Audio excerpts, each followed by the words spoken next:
This is probably the beginning of a really long, challenging time for both Uber, Lyft, Postmates, DoorDash, and a lot of companies in the sharing economy space. It almost seems to me like they're digging their heels into a business model that is in and of itself never going to work. You're alone in your car, and this massive technological operation is just sucking the revenue out of you and leaves you to deal with all the rest of it by yourself. This notion of, I want to be paid really high salaries, I want to be guaranteed all of my income, whether the demand is there or not, that's not how capitalism works.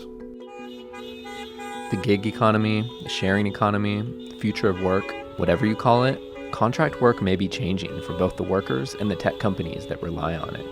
California just passed Assembly Bill 5, a law that could completely upend the gig economy by reclassifying many independent contractors as employees, a huge step towards a new labor model across the country.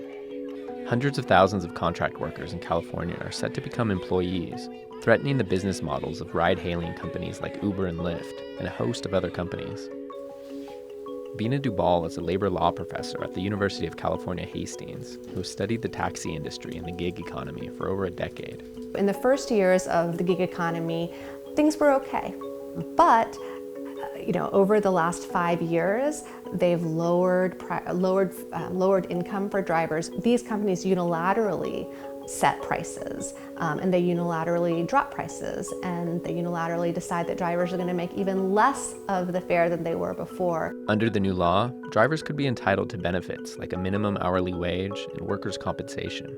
But the question for workers is, will those benefits come at the cost of flexibility? Will part-time drivers be forced to become employees and start working scheduled shifts? While some Uber and Lyft drivers fear they could lose flexibility as an employee, others like Idan Alva welcome the protections. Alva moved to the US from Israel almost 20 years ago and worked as a corporate security manager in the Bay Area. He started driving for Lyft part-time 4.5 years ago to make a little extra money on his long commute. Then he lost his job and was forced to start driving full-time to support himself and his son. He currently drives for Lyft and Zoom, a rideshare specifically to take children to and from school. My rates today are about half of what they were when I started 4 years ago. Every day it feels like a Russian roulette, because the chances of something happening, maybe something small and annoying like another flat tire, maybe something bigger like a car accident, maybe something devastating like getting injured in a way that I cannot work. It's all there. And if that happens, I have no safety network. AB 5 will require companies that want to treat a worker as a contractor to prove 3 things: that the worker isn't controlled by the company, that the work isn't part of the company's core business, and that the worker has their own independent enterprise. Uber and Lyft told us this could force them to raise costs and wait times for riders and significantly reduce the amount of drivers they employ. Lyft also told drivers in a message that they may soon be required to drive specific shifts, stick to specific areas, and drive for only a single platform.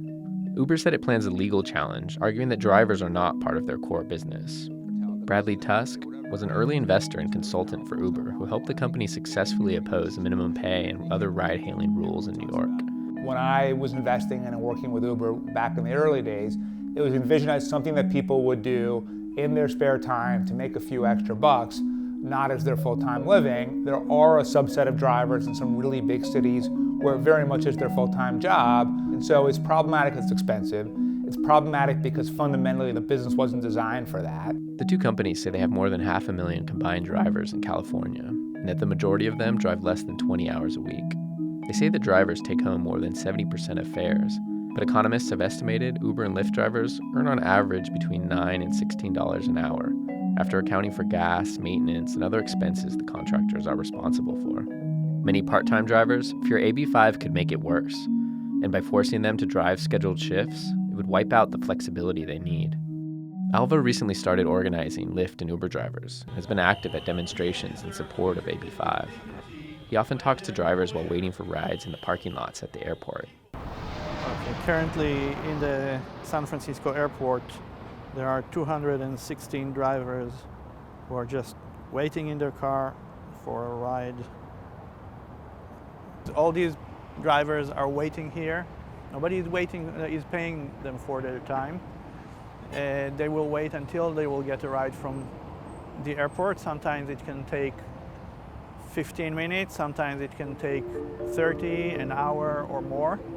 It's unclear how the bill will be enforced once it's enacted in January. But Uber, Lyft, and DoorDash have already pledged to combine $90 million for a ballot measure campaign to alter the law. Just a few months from now, in January 2020, most state legislative sessions will begin again, and it will be hard to not see 10 to 15 states take this issue up.